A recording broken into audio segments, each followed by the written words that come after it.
मुझे लगता है कि 2023 के बाद लंबे समय से दिल्ली में कोई बड़ा आंदोलन नहीं हुआ था, और उसके बाद अगर देखा जाए तो ये पहला बड़ा आंदोलन हुआ है जो 9 नवंबर को हुआ है। और इस कार्यक्रम को सफल बनाने के लिए सभी जितने भी हमारे all India NPS employees federation के सहयोगी और घटक दल हैं, चाहे वो जम्मू कश्मीर से हमारे चैप्टर्स हों मलिक रफ़ीक साहब के नेतृत्व में, और चाहे वो सहयोगी दल हों, असमिया हो या जेके टीचर्स एसोसिएशन हो, पंजाब के साथी हों, चंडीगढ़ का हमारा चैप्टर हो जो आरएस मौर्य साहब के नेतृत्व में आए चल करके, दिल्ली के इग्नू के विनोद जी ये साथी हों, उत्तर प्रदेश का हमारा चैप्टर हो या उत्तर प्रदेश के सभी सहयोगी संगठन हो, यूपी पीडब्ल्यूडी मिनिस्ट्रियल एसोसिएशन हो या चतुर्थ श्रेणी कर्मचारी महासंघ हो या पंचायती राज सफाई कर्मचारी संघ हो या फिर उत्तर प्रदेश का राज्य कर्मचारी महासंघ हो, या हमारे जितने भी चैप्टर्स हैं, ऑर्डिनेंस के साथी हैं, डिफेंस के साथी हैं, पोस्टल के साथी हैं, national audit and account federation के साथी हैं, और नागपुर के साथी हैं, महाराष्ट्र के साथी हैं, मेडिकल कम्युनिटी के साथी हैं, नर्सेस फेडरेशन के साथी हैं। आप सभी साथियों को बहुत बहुत धन्यवाद। और हाल फिलहाल में जो सबसे महत्वपूर्ण कड़ी के रूप में भारत के जो मध्य दिल कहे जाने वाले मध्य प्रदेश के साथी हों, आज़ाद अध्यापक शिक्षक संघ मध्य प्रदेश, भरत पटेल जी के नेतृत्व में हजारों साथी दिल्ली तक आए। आप सभी को बहुत बहुत बधाई, बहुत बहुत आभार और बहुत बहुत शुभकामनाएं भी इस कार्यक्रम को सफल बनाने के लिए। मुझे पता है मैं सबका नाम नहीं ले पा रहा हूं, मेरे लिए सभी साथी बहुत महत्वपूर्ण हैं और ये पॉसिबल नहीं है। कम से कम 70 ऐसे नाम हैं, 70 नाम, उससे भी बल्कि ज़्यादा है नाम हमारे पास, जो हमारे 62 अभी एसोसिएशंस हमारे साथ एसोसिएटेड हैं। तो इतने सारे लोग हमारे साथ जुड़े हुए हैं और ये कारवां लगातार बढ़ रहा है। तो मैं उन सभी साथियों से माफ़ी भी चाहूँगा जिनका मैं नाम नहीं ले पाया हूँ। और सबसे बड़ी बात कि all India NPS employees federation बार बार ये कहता रहा है कि हमारी लड़ाई किसी व्यक्ति और किसी संगठन से नहीं है। हमारी लड़ाई है तो सिर्फ़ और सिर्फ सरकार के साथ है, किसी और के साथ नहीं है। हम आलोचनाओं, समालोचनाओं, प्रत्यालोचनाओं इन सब में यकीन नहीं रखते। हम सिर्फ़ और सिर्फ काम में यकीन रखते हैं। हम लोग काम करने वाले लोग हैं। हमने जब जब कुछ किया है हर बार कुछ न कुछ लेकर के आए हैं, और इस बार की रणनीति भी हम हमेशा यही मानते आए हैं डे 1 से। चाहे हम भले ही हमारी शुरुआत 2016-17 में बहुत सारे साथी इस उतार चढ़ाव में रहे, इस आंदोलन में हमारे साथ साथी रहे, और जब हमने शुरुआत की थी तब भी हमारा यही तरीका था। और आज जब 2025 के अंत में हम जिस मुकाम पर पहुँचे हैं या जहाँ पर हैं, तो वहाँ भी हमारा यही तरीका है कि राजनीति नहीं रणनीति से मिलेगी ओपीएस। जब आप अपनी लाइन लेंथ सही रखते हैं, बैंडविड्थ सही रखते हैं, अपना ट्रैक ठीक रखते हैं, अपनी रणनीति ठीक रखते हैं, तो सफलता मिलती है।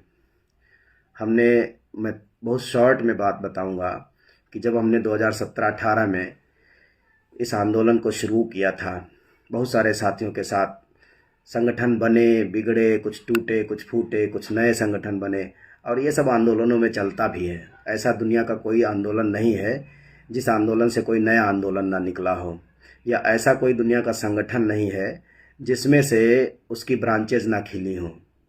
तो ये बात कहना आदर्श रूप में कि ये मतलब असंभव होगा, मैं नहीं मानता इस बात को। और मैं ये मानता हूँ कि जितने लोग इस लड़ाई को लड़ेंगे, इस लड़ाई को अंजाम तक पहुँचाना उतना आसान होगा, उतना महत्वपूर्ण होगा।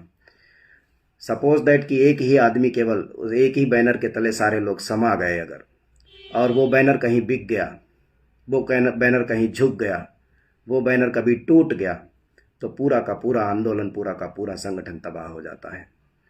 इसलिए ज़रूरी है कि अलग अलग नेतृत्वकर्ता जो भी हैं गंभीरता के साथ, अलग अलग अपनी रणनीति के साथ, लेकिन एक लक्ष्य की तरफ बढ़ते रहें।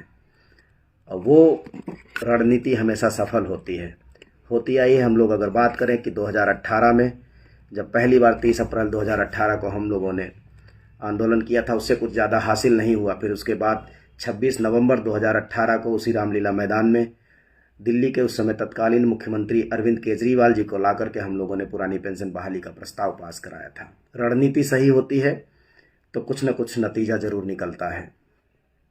उसके बाद 2019 में सत्याग्रह चलाया हम लोगों ने। लास्ट में नवंबर 2019 में सत्याग्रह चलाया। देश के कोने कोने में वो सत्याग्रह चलाया। कम से कम 18-20 राज्यों में उस सत्याग्रह अलग अलग जगहों पर चलाया गया। सत्याग्रह के बाद 2020 में कोरोना शुरू हो गया। 2021 तक कोरोना चलता रहा। 2020 में डेथ एंड डिसेबिलिटी पर हम लोगों ने काम शुरू किया जब कोरोना में मौतें हो रही थी।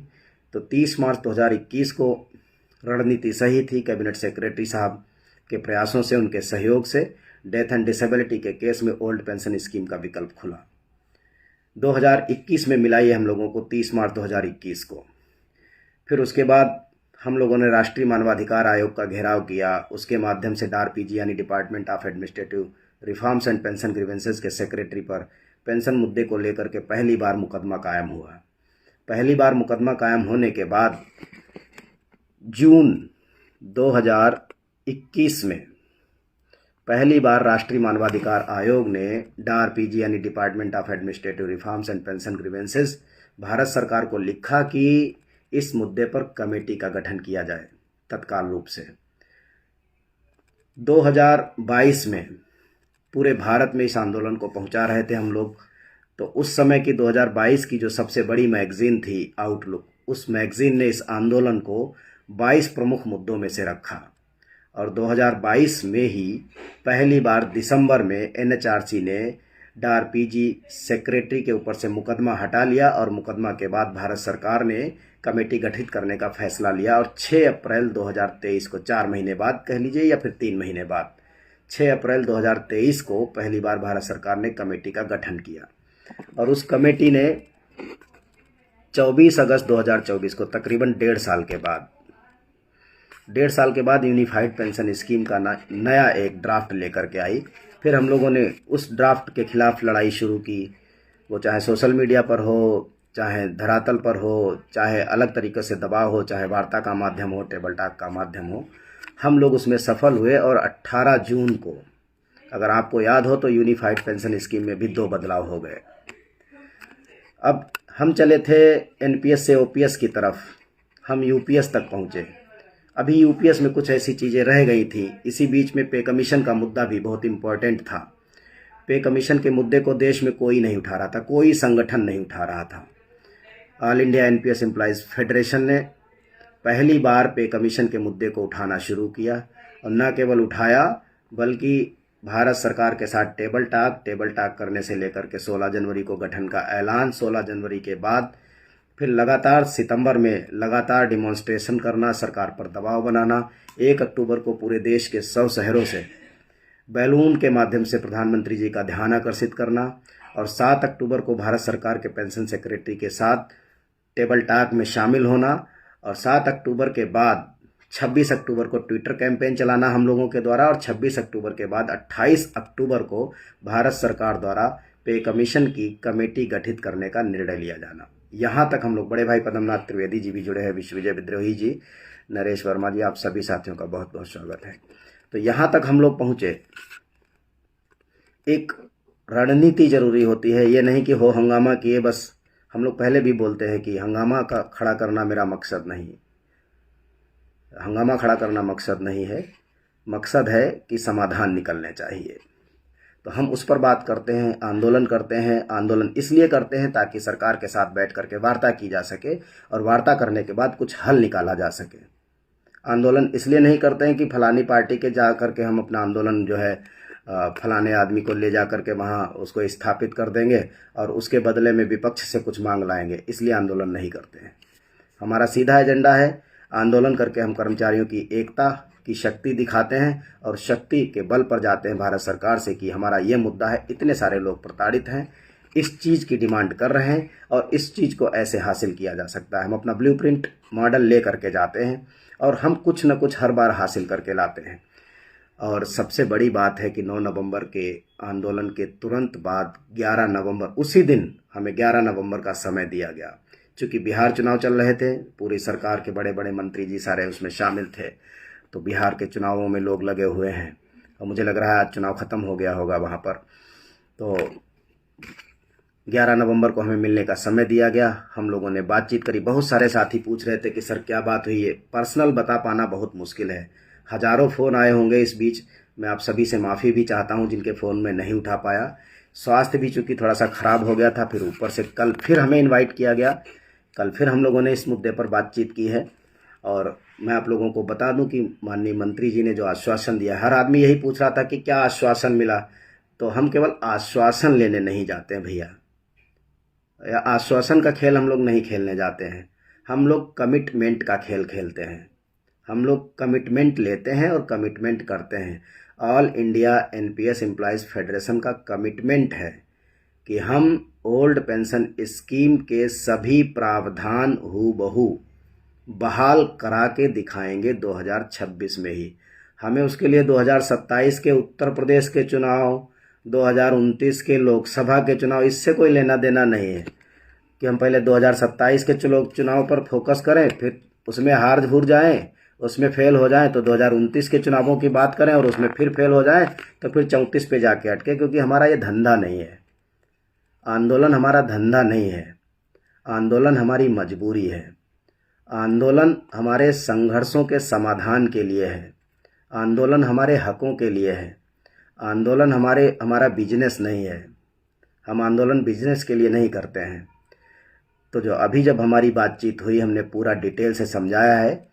पहले भी 7 अक्टूबर को माननीय सेक्रेटरी साहब के साथ बात हुई, वहाँ भी हमने बात रखी। वहाँ भी हमने सिफारिश की कि कर्मचारी परेशान है, कर्मचारी इस बात से सहमत नहीं है कि आप उसका अंशदान छीन लें।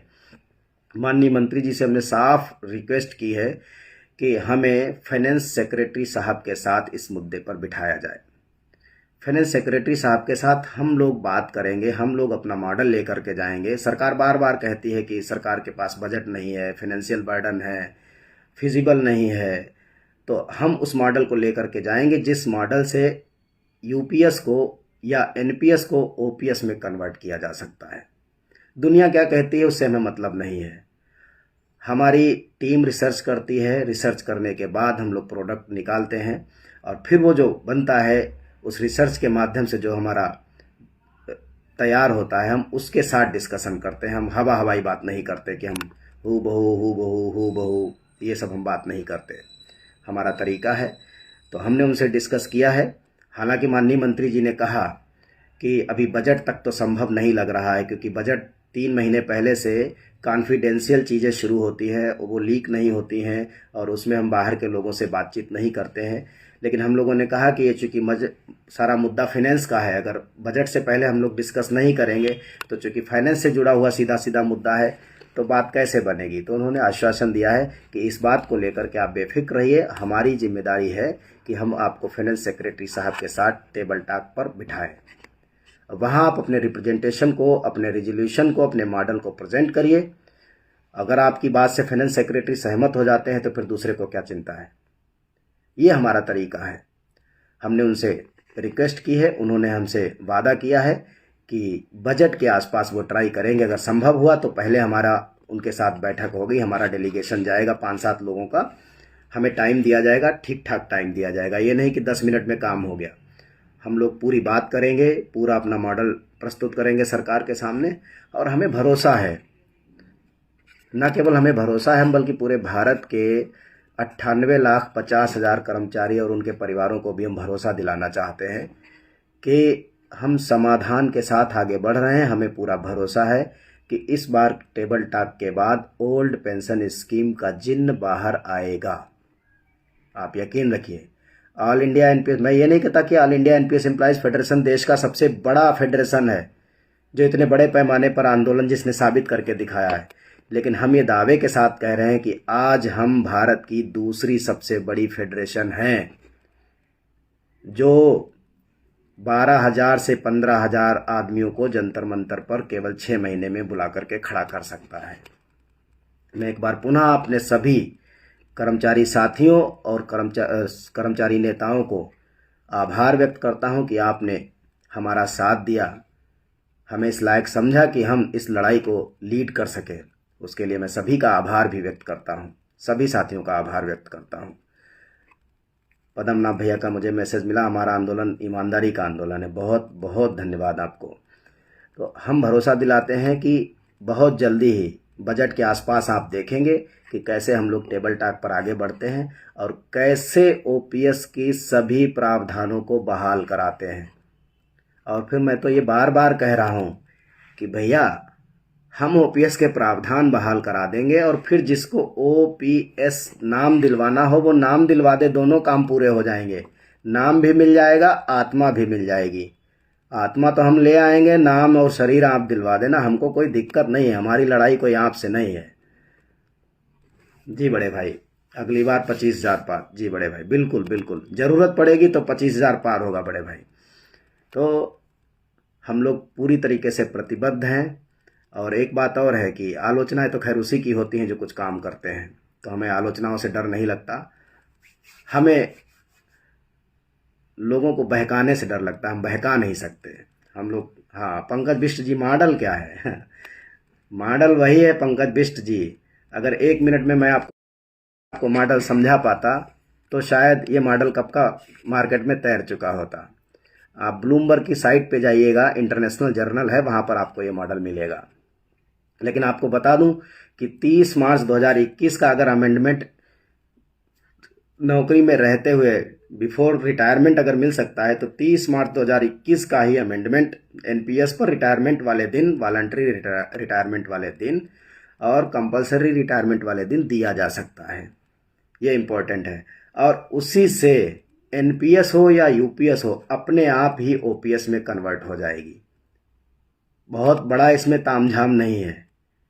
बस सरकार को ये समझाना है कि जो हमें आप 30 साल, 32 साल, 35 साल जो पैसा कंट्रीब्यूट करते हो, ये मैच्योरिटी पर आपका पैसा तो हम आपको वापस देने जा रहे हैं।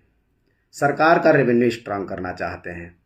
सरकार उस मॉडल पर तो पहले ही आ चुकी है, लेकिन आधा अधूरा आई है, पूरी नहीं आई है।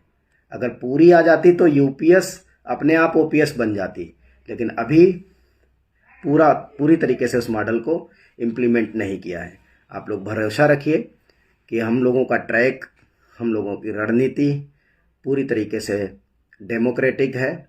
हम यहाँ कोई पार्टी नहीं चला रहे हैं, हम यहाँ कोई जो है छिपा हुआ एजेंडा नहीं चला रहे हैं, हमारा कोई छिपा हुआ नैरेटिव नहीं है, हमारे कोई ये धंधा बिजनेस नहीं है हमारा, हम कोई मेंबरशिप नहीं चलाते, हम किसी भी तरह का, हम ये भी नहीं कहते कि हम ही अकेले लड़ रहे हैं, हम ये भी नहीं कहते। हम ये जरूर कहते हैं कि इस काम को हम करा सकते हैं। और जिनको भरोसा नहीं है वो फेसबुक वाल उठाकर चेक कर लें, 2017 से देख लें। जो लोग हम पर आक्षेप लगाते हैं वो ये देख लें कि पहली बार इस आंदोलन में सबसे पहले अगर किसी मुख्यमंत्री को मंच पर लाने वाला था तो वो कौन था, ये देख लो। सबसे पहली बार किसी अन्य राज्य के मुख्यमंत्री से इस मुद्दे पर बुलवाने वाला कौन था, आप ये देख लो। किसी राज्य में जाकर के ओपीएस के लिए या एनपीएस के खिलाफ कमेटी बनवाने वाला कौन था, वो आप देख लो। सबसे पहले आप ये देख लो कि इस मुद्दे को अंतर्राष्ट्रीय स्तर पर, चाहे वो ब्लूमबर्ग हो, चाहे वो स्पेन की मीडिया हो, चाहे वो आउटलुक मैगजीन हो, चाहे वो द रियल न्यूज़ नेटवर्क हो जो यूएस की न्यूज एजेंसी है, आप देख लो वहाँ कौन है, किसने पहुँचाया इस मुद्दे को। आप ये देख लो कि पूर्वोत्तर भारत के सभी राज्यों में मणिपुर को छोड़ करके इस आंदोलन को किसने पहुँचाया, आपको सब कुछ दिखेगा। जिसको सोने का ड्रामा करना है उसकी आंखें कोई नहीं खोल सकता, लेकिन जिसका मन और दिमाग दोनों खुला हो उसको सब दिखेगा, उसको दिखाने की भी ज़रूरत नहीं, उसको सब वैसे ही दिख जाएगा। तो खैर आज बहुत मतलब स्वस्थ तो नहीं महसूस कर रहा था, लेकिन ये फ़ोन कॉल्स और मीटिंग जो हुई और बहुत कम समय पर, मैं सबसे ज़्यादा मैं कहूँगा कि अंकुर त्रिपाठी विमुक्त जी, क्योंकि केवल 4 घंटे में ये मुरादाबाद में थे कल, और मुरादाबाद से दौड़ करके हम तक पहुँचे इस मीटिंग में शामिल होने के लिए। आपका विशेष रूप से धन्यवाद। और एक बार फिर पूरी टीम को, all India NPS employees federation और उसके घटक दल, आप सभी साथियों को बहुत बहुत बधाई, बहुत बहुत साधुवाद, बहुत बहुत आभार। आज मैं चाहूँगा कि इतना ही बात करेंगे, बहुत लंबी बात करने के उसमें मैं हूँ नहीं अभी, क्योंकि लगातार रात दिन बहुत सारे लोग, जिस दिन हमारा आंदोलन था उसके 15 दिन पहले से ही कि मतलब हमारे आंदोलन के खिलाफ तमाम तरह की साजिशें बिछा रहे थे, दिल्ली में 7 तारीख को प्रेस कॉन्फ्रेंस, 8 तारीख को प्रेस कॉन्फ्रेंस, 9 तारीख को भी प्रेस कॉन्फ्रेंस, फिर 10 तारीख को भी प्रेस कॉन्फ्रेंस। बाप रे बाप, इतनी ताकत तो अगर सरकार से लगाई होती तो 2023 में ही बहाल हो जाती, 2024 भी नहीं लाना पड़ता।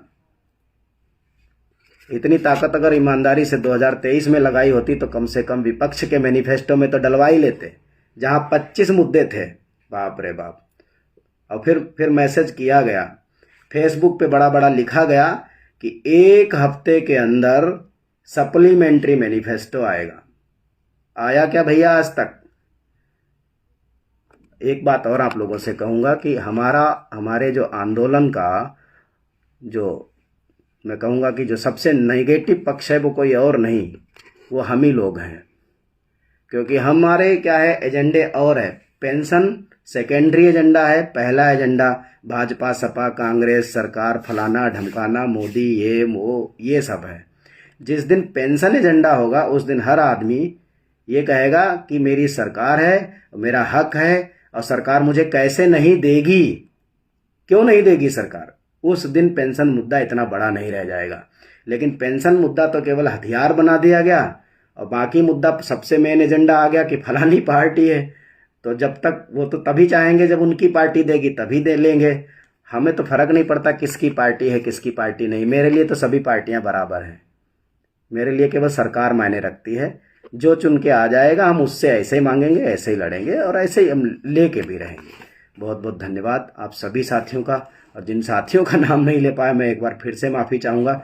और जिनका नाम मैं छोड़ भी देता हूँ अपने समझ के, जो ज़्यादा करीब हैं उनके मैं सोचता हूँ वो हमारी सबसे कोर टीम का हिस्सा हैं।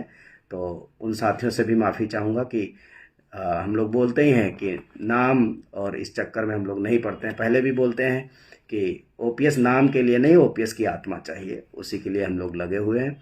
आप लोग भरोसा रखिए, इस बार हम लोग कुछ न कुछ बेहतर करा के लाएंगे और हमें पूरा भरोसा है ही कि हम पूरी की पूरी पुरानी पेंशन बहाल करा के लाएंगे। 8वें पे कमीशन पे हम लोगों ने न केवल गठन, भले लेट हो गया है, थोड़ा लेट हुआ, 10 महीने लेट है, मैं खुद इस बात को स्वीकार करता हूं। लेकिन अगर हमारे साथ साथ बाकी संगठनों ने भी ताकत लगाई होती तो ये 10 महीने लेट नहीं होता। ये होता है तरीका। लेकिन पे कमीशन पर कोई संगठन बोलने को तैयार नहीं था, कोई संगठन एजिटेशन नहीं कर रहा था, कोई संगठन कुछ हर आदमी बोल रहा था तो केवल ये बात, जी दुर्बार जी नमस्कार, कि ये सरकार पे कमीशन नहीं गठित करेगी, ये सरकार नहीं गठित करेगी, ये सरकार पे कमीशन नहीं अरे दादा, एक पत्थर तो उछालो कम से कम। पहले माने बैठे हो कि नहीं देगी नहीं देगी, तो वो तो बोल ही रहे, सब लोग बोल रहे हैं कि नहीं देंगे, तो क्या ही दे के जरूरत है। जब आप यूपीएस के पक्षधर हैं, अपने थोड़ा सा ब्रेन को बड़ा करना पड़ेगा, समझदारी दिखानी पड़ेगी थोड़ा सा। तो जो लोग कोशिश ही नहीं किए इसी वजह से लेट हुआ। अगर कोशिश किए होते तो अब तक पे कमीशन की तमाम सारी बैठकें हो चुकी होती। और फिर भी हमारी इस बार कोशिश रहेगी कि पे कमीशन 1.5 साल में नहीं 200 दिनों में अपनी रिपोर्ट दे। 200 दिनों में अर्धसैनिक बलों की, वॉलंटरी रिटायरमेंट, ये तो सबसे बड़ा मुद्दा है राजू कुमार जी। वॉलंटरी रिटायरमेंट के दिन से पेंशन की शुरुआत होगी और 3 महीने में आप देख लेना ये हो के रहेगा। आज के लिए मैं बस इतना ही चाहूँगा कि इतना ही मैं आप लोगों से बात करिए। बहुत बहुत धन्यवाद। जय हिंद।